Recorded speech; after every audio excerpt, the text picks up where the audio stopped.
A young woman is attacked during a winter storm that hits a small town near the Great Lakes. This young lady is lying there in this pool of blood. Looks like maybe a gunshot wound to her head. Will the weather provide a perfect cover for her attacker to escape? Snow was getting even heavier. They knew that they were running against the clock. Or could it give police exactly what they need to track him down? There are two sets of footprints, but only one leading away. As opposed to an impediment, the weather served as actually assisting with the investigation. It came down to the snowstorm in solving this case.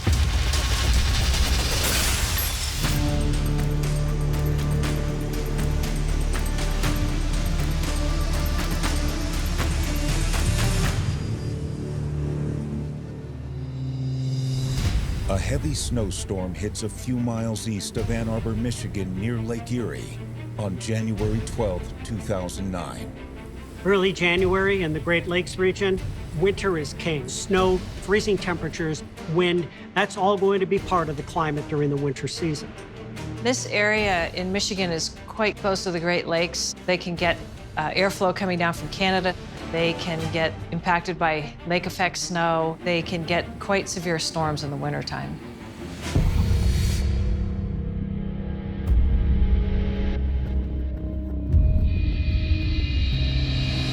Around 1 a.m., just as the winter storm is in full force, police in Ypsilanti, about 10 miles east of Ann Arbor, get a distressing 911 call from a man on Congress Street in the Oakwood neighborhood. Fire emergency, what's your address? I'm on Congress in Oakwood. Congress in Oakwood? Yes, there's a lady laying here and she's bleeding. Is she conscious? Yes, she's breathing heavy. Okay, she bleeding? Bleeding, yes, she's bleeding real bad. Okay, just stay with her. Okay. All right, we're on our way for you, sir. The neighborhood is near a public park called Recreation Park, and luckily, police are only 2 blocks away. They get to the scene quickly, knowing every minute counts. If someone has blood loss and they're lying out in the elements in the snow, if it's windy and cold, it's quite easy to get hypothermia. This is a very serious situation. Officers immediately assess the woman and confirm she's in critical need. They immediately notice that she has bleeding from the head. They think that she had been shot. She was clinging to life. She was not responsive, but still breathing. So they dispatched ambulances and emergency first responders to get to the scene as quickly as possible. Officers notice the poor woman isn't exactly dressed for the elements and try to keep her warm until the ambulance arrives. She wasn't wearing a heavy winter coat. She wasn't wearing any particular snow gear, gloves, or hats. They look for her wallet or any form of identification, but come up empty. This was a mystery. First, who is this woman? Secondly, why is she out under these conditions in a park at 1:20 in the morning during one of the worst blizzards in probably a decade in the Ypsilanti area? This was obviously a big concerning incident for the Ypsilanti Police Department, and they called in for all sorts of help from surrounding agencies. As more law enforcement arrives to the scene, police consider the possibilities of what might have happened. No wallet, no ID may indicate that if that person had been thrown from a vehicle, possibly whoever threw her out took her purse. If this young lady was shot, it's either a robbery that occurred, a carjacking, or maybe a drug deal that went very bad. Officers aren't sure what to think, but surprisingly, the weather gives them their first clue. The fact that she was only lightly covered with snow and it had been snowing very heavily that day. So she hadn't been laying there for a very long time. Police search the immediate area for anything that will tell them who the woman is and why she's there. There were no weapons found at the scene or drug paraphernalia. As the ambulance arrives, EMTs realize they have no time to waste and immediately take the unidentified young woman to the closest hospital. At the crime scene, officers also need to move quickly. With each falling snowflake, crucial evidence is being buried and destroyed. Time is of the essence when the investigator comes in a situation like this. The recovery of the evidence has to take place very carefully. It's snowing and it's cold. With these weather conditions, they know they have to act fast. Officers cautiously spread out, and begin combing the area for clues. They know that despite the snow being difficult to work in, the winter weather can also be an ally. And they're right. There were footprints left in the snow. So as you're approaching the scene, you can see 2 sets of footprints. But only one set is leaving the crime scene. So they knew that 2 people had come in together and only one had left. And because of more snowfall, they got a deeper, more pronounced shoe print. One set of shoe prints are obviously the Jane Doe's, but the other pair could possibly be a witness or even her assailant. And the clock is ticking. That person is still out there, so you want to find that person quickly. Otherwise, as time passes, it becomes a lot more difficult. The temperatures are getting colder and the snow is coming down heavier, so they know it really was only a matter of time before all the new snow was going to cover up evidence. So they immediately began to try to preserve those footprints as best they could by cordoning off the area, and they started to take photographic evidence at the time.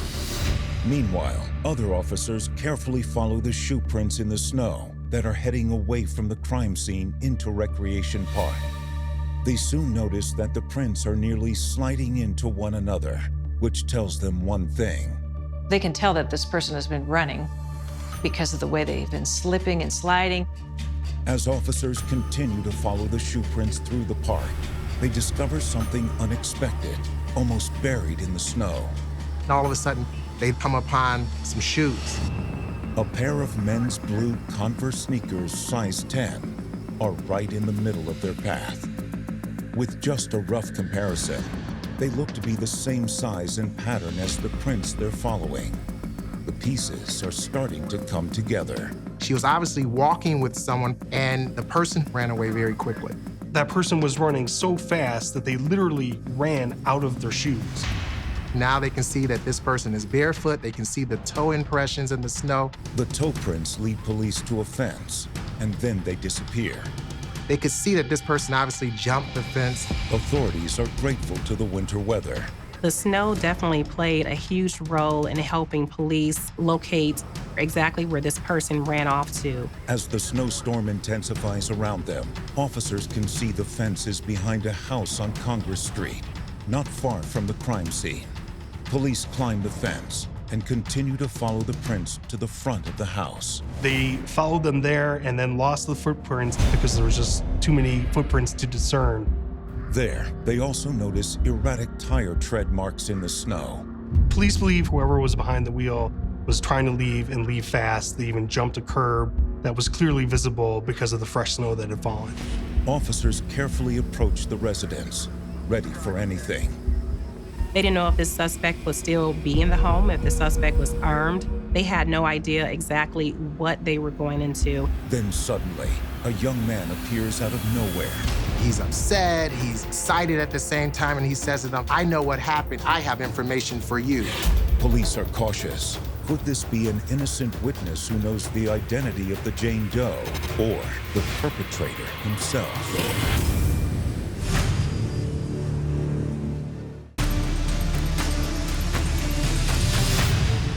As a raging snowstorm shows no signs of stopping in Ypsilanti, Michigan, police are investigating the possible shooting of a mysterious young woman. Temperatures are starting to reach around the mid-20s degrees Fahrenheit.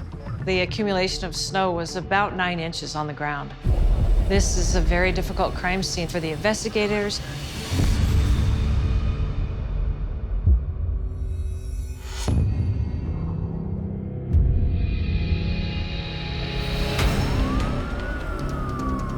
Emergency technicians have rushed the Jane Doe, who appears to have been shot in the head, to the nearest hospital, while Ypsilanti police continue to battle the elements, looking for clues. Doing an investigation under those circumstances, you must be focused. You try to stay warm as best you can. You want to do everything you can to find out what's going on. So far, police have found shoe prints in the snow entering the crime scene with the victim before running away. And remarkably, a pair of size 10 blue Converse sneakers along the same path. The shoes were significant to them because they clearly belonged to someone that had been involved or at least was at the crime scene at the time of the attack. and literally ran out of his shoes because he was trying to flee the scene so quickly. At this point, they're seeing toe prints in the snow, meaning that this person is now barefoot. Even though this is a difficult situation, the snow in this case has actually given them their first big lead. The weather helped them understand the scope of the crime scene, and the weather helped them find a trail. The prints in the snow have led officers to a house on Congress Street, just a few blocks from the crime scene. Police were very cautious, guns drawn. They had no idea exactly. They were going into this situation completely blindfolded. But just as they're about to approach the house, a young man walks up to them. The officers notice he's not barefoot, but are prepared to apprehend him anyway, thinking he may be involved in the attack on the Jane Doe. He says, look, my name is Zach. My girlfriend is out here. She ran out. I don't know where she is. I don't know what's going on. He actually lived at the home where the police followed the footprints to, his home on Congress Street. He was actually a resident there with his girlfriend. Zach tells police that he's 18 years old and has been dating his girlfriend Ellie for 2 years. He says she's a senior in high school, and he's been staying with her at her mom's house, right there on Congress Street. Zach tells officers that Ellie, just moments before, ran out into the blizzard, and he was looking for her. He says she ran off looking for a friend. He's worried somewhat that, she's not there. Police notice he seems nervous and agitated. Zach says he thinks Ellie was headed for Recreation Park. Police tell him they found an injured woman there who's been taken to the hospital and ask Zach to recount the events from that night. Zach says he was watching late-night TV with Ellie until she went to bed. Then, just before 11 p.m., his friend Dominic Oyerinde came to the house. He says Dominic has also been staying there. We were kind of just like part of the same friend group. He was always just a real cool guy. Managed to look cool while doing literally nothing that the cool kids were doing. Dominic was the life of the party, always down for adventure, and people definitely wanted to be around him.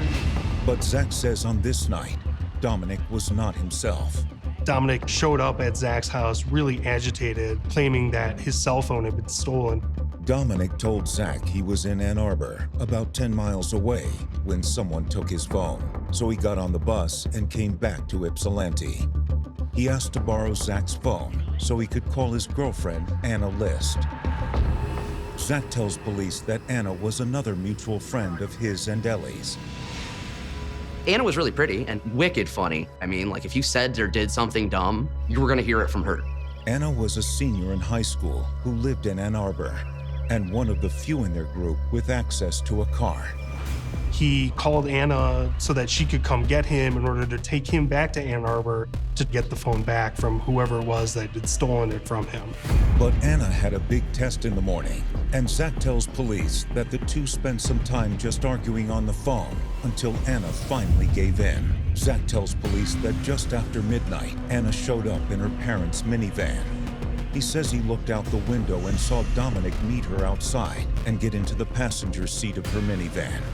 And he also told police that he saw that they were arguing. They were in an argument inside of her van. Choosing not to get involved, Zach tells officers that he went back to watch TV. And then all of a sudden, he heard 2 car doors slam. He says he peered out the window again and watched Dominic and Anna start to walk toward the road.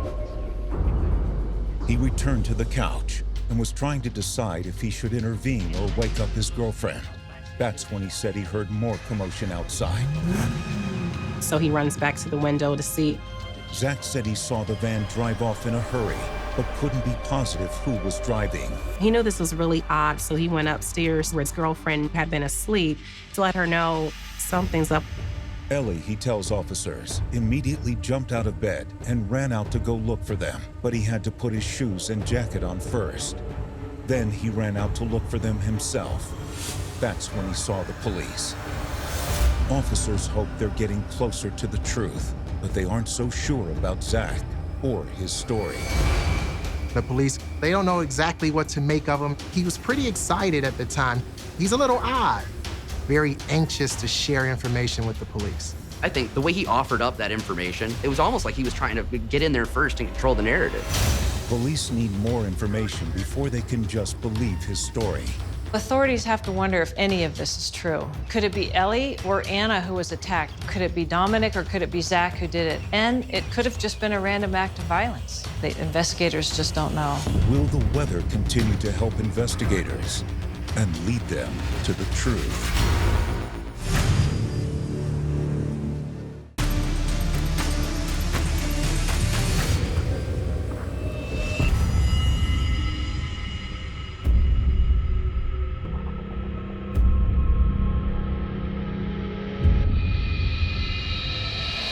After a woman appears to be shot in the head during a winter storm, Ypsilanti police are still trying to figure out her identity. Snow is still falling, so now snow amounts are starting to reach about a foot. But the weather in this case helped investigators determine where the perpetrator may have come from. A pair of shoe prints in the snow have led police to a house on Congress Street and a man named Zach, who is looking for his girlfriend, Ellie. But after listening to his story about his friends Dominic Oyerinde and Anna List, police are unsure of what to make of him. Suddenly, a car pulls up to the residence. A woman gets out of the driver's side and approaches police. She tells them her name is Michelle. She says, hey, I live here, and she's concerned. She sees all these police, they're outside her home. Zach tells police that Michelle is Ellie's mother, so they ask her if she's seen her daughter. She tells them Ellie is actually sitting right there in the car. They had pulled up together. Just then, Ellie gets out of the passenger side of Michelle's car and runs over. So now the police, they realize it's not Zach's girlfriend that they found lying in the snow. Michelle says she and Ellie were out looking for Dominic and Anna. Michelle gives police a description of Anna, while Zach describes what she was wearing. And her clothing is identical to the victim's. At that point, then, they were pretty sure that Anna was the Jane Doe. Since Zach said someone drove off with Anna's van and there's no sign of Dominic, police reach out to other agencies. They give a description of Dominic, they give a description of the van. And because of the winter weather keeping most people off the roads, a minivan driving down the street shouldn't be too hard to find. When the snow is coming down pretty heavily, the temperatures are cold, the wind is up, you're not going to find many people that are outside. Police also send off the sneakers they found in the snow to the lab for DNA testing. But it may take a while. A lot of the evidence had to be dried by air before it could be processed for important things like fingerprints, DNA, hair samples, and even blood. Meanwhile, police question Ellie, and her story seems to match Zach's. She says after he woke her, she asked her mom to drive her around to look for her friends because of the weather. But Ellie does mention something about Zach that gets the officer's attention. Even though he had been in a house all evening, his hands were cold, like he was outside. When it's quite cold out, all of the blood goes to your organs to try and keep your body alive, so your extremities start to freeze. Yet Zach never mentioned going outside to the police, and they wonder why. Whether he's trying to distance himself or was more intricately involved than he cared to admit. So they bring him down to the station for further questioning. He wasn't under arrest, but it was clear they were going to vet his story. But police know there's only one way to find out what really happened, and that's to speak with Anna List. Anna arrived at the hospital in extremely grave condition. She was fighting for her life. Anna Marie List was born January 28, 1991 in Hong Kong. As a young child, her parents moved her and her two siblings to Ann Arbor, Michigan. By the age of 17, she stood out as an unusually bright high school senior with a natural talent in music. She played the violin, very talented violinist, very smart, straight A student. She really seemed to be somebody that was on her way to do great things. In the summer of 2008, Anna was tutoring students when she met her first boyfriend, 20-year-old Dominic Oyerinde. Oftentimes they say opposites attract. Well, this was definitely one of those situations. Dominic grew up in the city of Detroit, about 40 miles from Ann Arbor, and had a tough start in life. His parents died when he was very young. He was bounced around to foster homes, and he'd been abused in a couple of them. Since turning 18, Dominic continued to move around. couch surfing from one friend to another. But despite his rough upbringing, he was a magnet for fun. Everyone loved him. He was very loud, boisterous, loved excitement. Everyone wanted to be around him. Desperate to turn his life around, Dominic moved to Ypsilanti to be close to the college town of Ann Arbor. Dominic was looking for a better life, hoping to do something better. He enrolls in a GED program. That's when he met Anna, and the two fell for each other almost instantly. He was just different from anything that Anna had experienced in her life. I think there was something with them that just clicked. But that was before Anna was discovered 7 months later with a possible gunshot wound to the head in a terrible snowstorm. Hopefully, she's able to recover from these injuries and tell us what really happened. While the teenager clings to life, authorities learn about Anna's true injuries and that sometimes the weather isn't always on their side.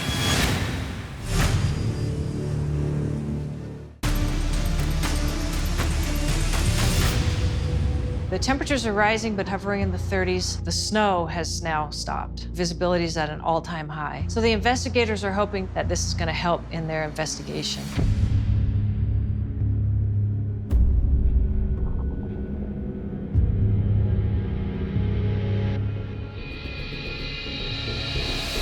Ypsilanti detectives have 2 suspects in the brutal attack of teenager Anna Liss, her missing boyfriend Dominic Oyerinde, and his best friend, Zach.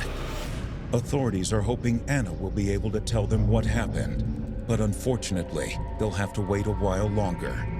Anna's injuries were so severe that she was placed in a medical-induced coma and underwent surgery right away. They were able to stop the bleeding. It will be days before she wakes up, if she wakes up at all, as Anna only has a 50% chance of surviving. But her injuries, physicians tell police, were not caused by a close-range gunshot like they originally thought.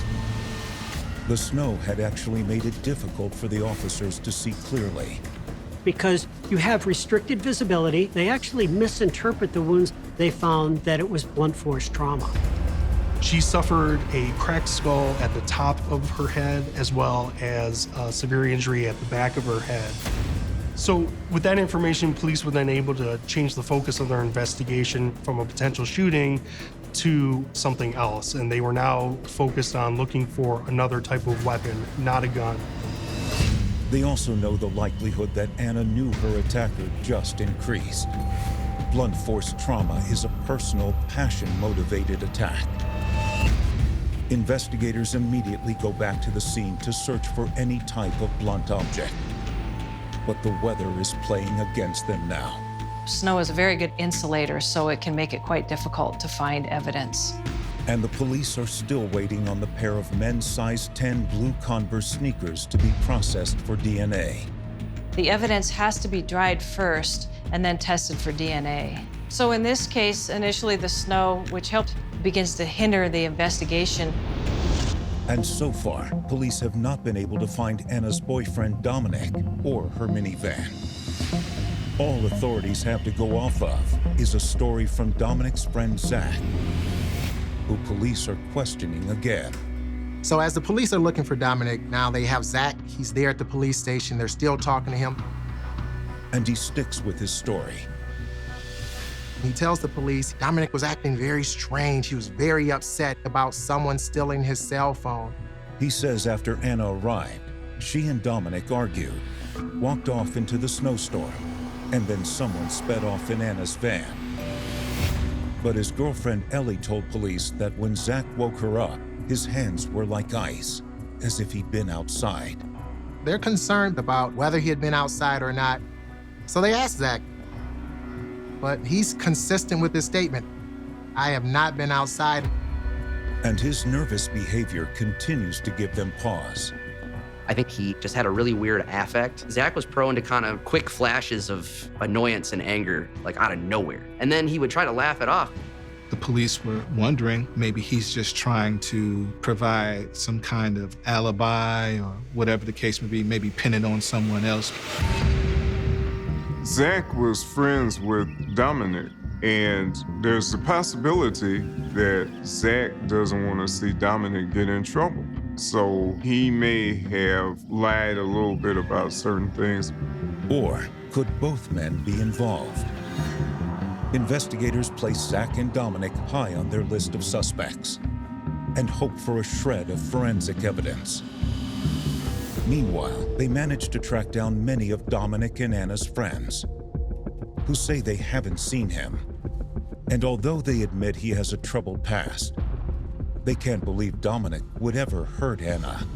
I know that Dominic loved Anna because of the way he talked about her. He couldn't have done something like that. And when police ask about the kind of footwear Dominic would typically wear, they describe worn-down, scribbled-covered sneakers. It's an odd description, considering the pair of size 10 blue sneakers police recovered in the snow looked almost brand new. That same morning, after being informed of the tragic events, Anna's parents arrive at the hospital to be with their daughter, who is still in a medically induced coma. Her dad speaks with the officers and tells them he's not surprised to hear Anna snuck out to see Dominic. Recently, her behavior has grown increasingly rebellious. They told police they were concerned about Anna's change in behavior regarding their relationship. He tells them about a month earlier, Anna called him and said the windshield of the minivan was shattered.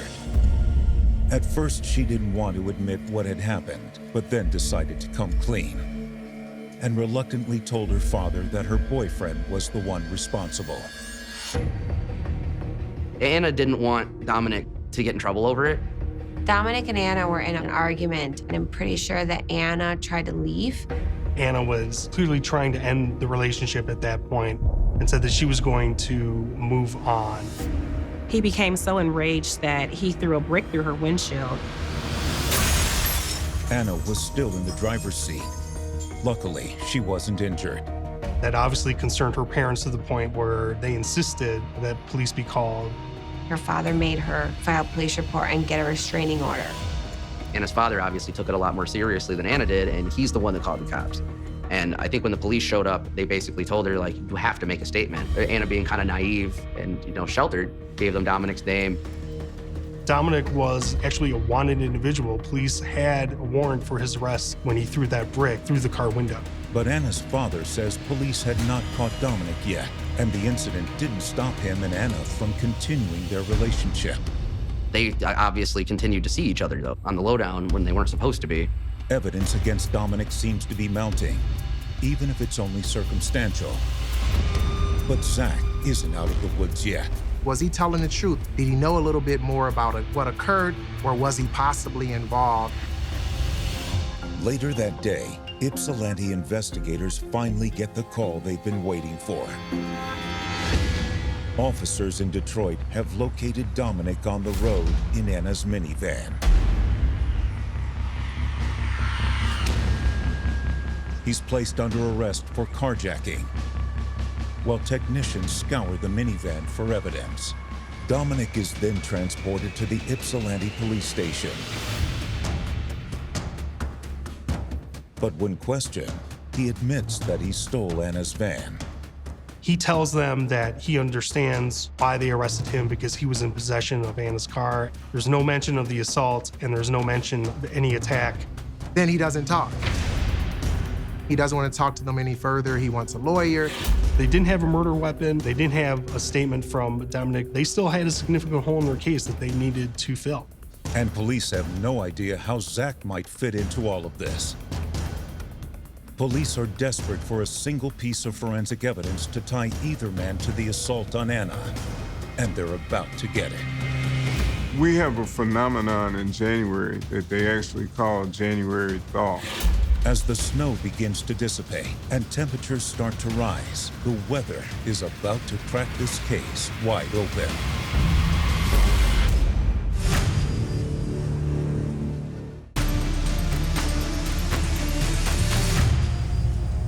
The storm has moved through. It's still very cold, hovering around 14 degrees, and there's still snow on the ground.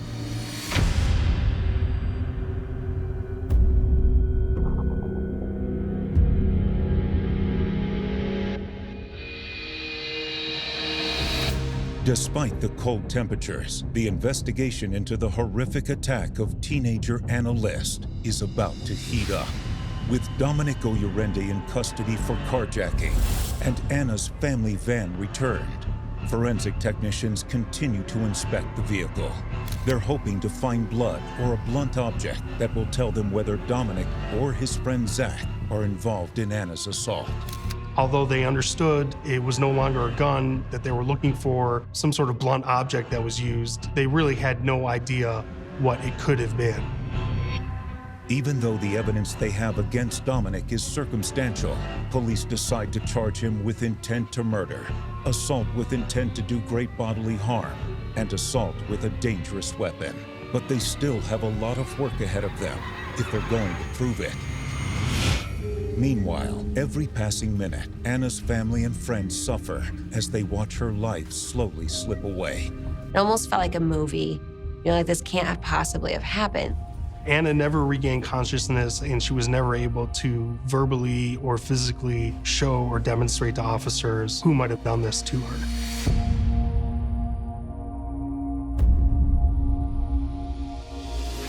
Sadly, after 1 week on a ventilator, the gifted musician who had her whole life ahead of her dies from traumatic brain injury. Her death is ruled a homicide, and police charge Dominic with her murder. Police knew that they were dealing with an assault. Once Anna died, those charges were obviously up to first-degree murder. The medical examiner performs an autopsy and finds that the fractures at the center of her forehead and the back of her skull are consistent with being hit with something similar to a hammer. And it would have taken a full swing of the hammer to cause such damaging injuries. Either of the two blows would have led to eventual death. And when evidence technicians conclude the examination of the minivan, police are disappointed when they find nothing to help their case. The only thing inside is an assortment of tools scattered around the rear cargo area of the van. But after they return it to Anna's father, he confirms they're all his.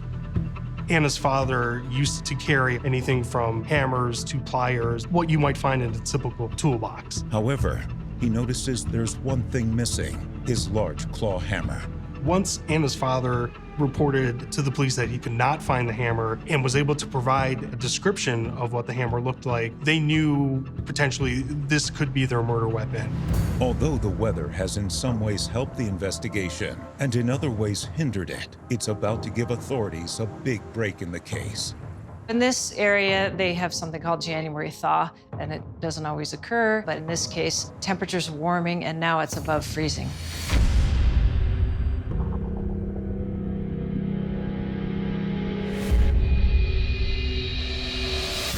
With temperatures rising, detectives decide to revisit the crime scene. Police returned to Recreation Park after there had been a pretty significant thaw. They always believed that if the murder weapon was to be found, it could be in that same location. Police retrace the path of the perpetrator from the crime scene. The conditions change, and now the snow is melted, and after the snow is melted, of course, we see other evidence that is uncovered.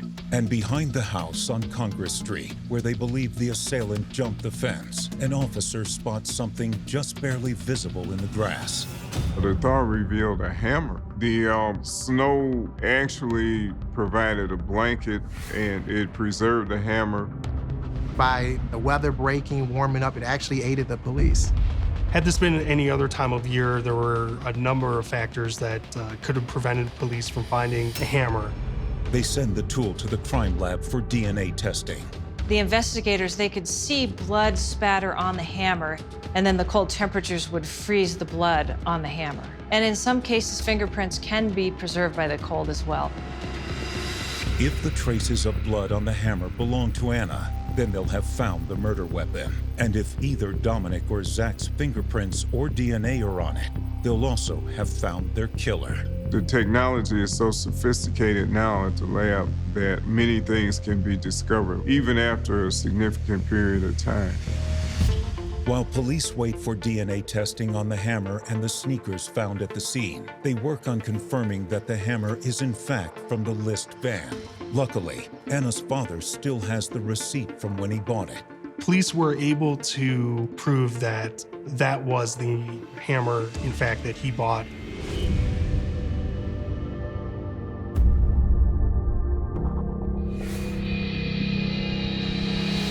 Finally, the Michigan State Crime Lab returns test results for both the hammer and shoes collected. They learned that it's Anna List's blood that was on that particular hammer. So they definitively know now that this was the weapon that was used to murder her. But unfortunately, there's no other traces of DNA on the hammer, and the weather has destroyed any forensic evidence on the shoes. The cold temperatures and the snow preserved the blood evidence, but then the warming temperatures, precipitation washed away the DNA evidence. With nothing solid against Zach, police decide to dismiss him as a person of interest in Anna's murder. They figure his strange behavior might have something to do with his loyalty to Dominic. He may not want to be seen as the person who fingers a friend that he saw do it, or maybe not even want to go so far as to say that he actually saw what happened. And his cold hands might not have had anything to do with him being outside. His hands may feel cold. Different individuals have different body temperatures, and what's cold to me may not be cold to you. It could be as simple as that. Despite having only circumstantial evidence, prosecutors plan on taking Dominic to trial. But will it be enough to convince a jury?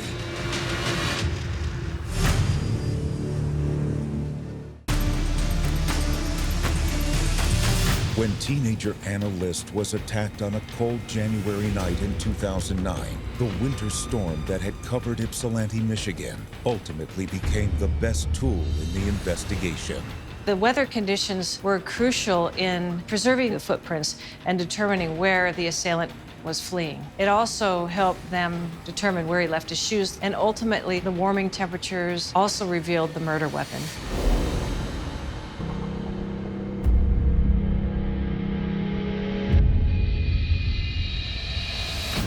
Prosecutors have decided there's enough evidence to take Anna's boyfriend, Dominic Oyerinde, to trial for her murder. They had the van, and they also had the evidence that they were able to collect. They produced witness statements, and they had evidence of a prior violent incident where he threw that brick through a car window. On March 8, 2010, more than a year after Anna List's tragic and untimely death, Dominic goes to trial. The prosecution's case really rested on Dominic Oyerinde having a violent temper and having this type of controlling domestic relationship with Anna. Just weeks before the attack, they say Anna started to realize there was another side to Dominic. He demanded that she be at his beck and call. If he needed a ride, if he needed to be picked up, that's what was going to happen. And that if it wasn't going to happen, that he was going to get upset.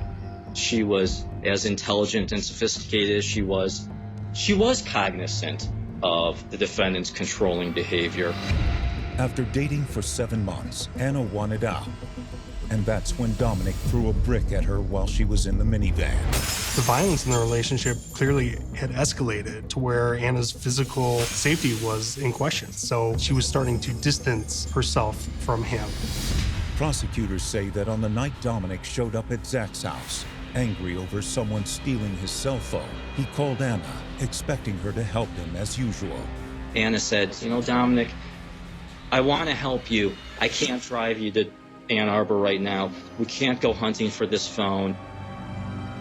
After he begged her, Anna finally gave in, and by the time she got there, Dominic was livid. He met her outside and proceeded to berate her until she couldn't take it any longer.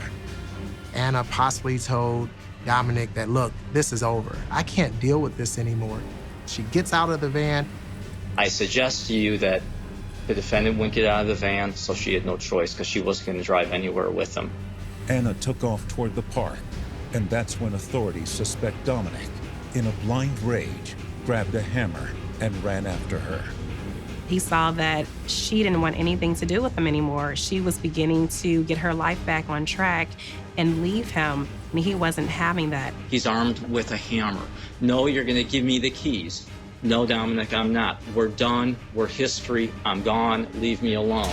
That's when the prosecution says Dominic raised the hammer and swung hard, hitting Anna on the back of the head. So the prosecutor says that she falls to the ground, and then as she's facing him, he hits her again in her forehead, ultimately cracking her skull. While Anna lay dying in the snow, Dominic stole her car keys. Prosecutors believe that Dominic fled so fast, he ran out of his shoes and dropped the hammer as he climbed the fence, giving prosecutors their most crucial pieces of evidence against him before he drove off in Anna's van. The defense, however, argues there's still not enough evidence to prove beyond a shadow of a doubt. I think initially the defense attorneys wanted to paint a picture of a sympathetic Dominic Oyerinde. This was someone that didn't have a privileged upbringing, that had a lot of personal challenges in his life. It's not quite as clear as the prosecutor would like the court to make it sound in this attempt to demonize Dominic Oyerinde. No one witnessed any alleged assault on Anna List on January 13, 2009. After 5 days, with 20 witnesses called to testify, on March 12, 2010, Dominic Oyerinde is found guilty of felony murder and carjacking. He is sentenced to life in prison without parole. True to her spirit and final wishes, Anna List's family donated her organs to help save others. And that's part of Anna List's legacy moving forward. You had a young woman on the verge of achieving great things with her life, all this promise and potential, and she was robbed of it way too early. In the case of Anna List, a winter storm, originally an obstacle to the investigation, eventually proved vital in revealing her killer. The weather plays a role in our lives every day, and every time you go outside, you're experiencing a different combination of weather. The crime scene's no different. The weather was critical at preserving key pieces of evidence. Without it, Dominic might have gone free.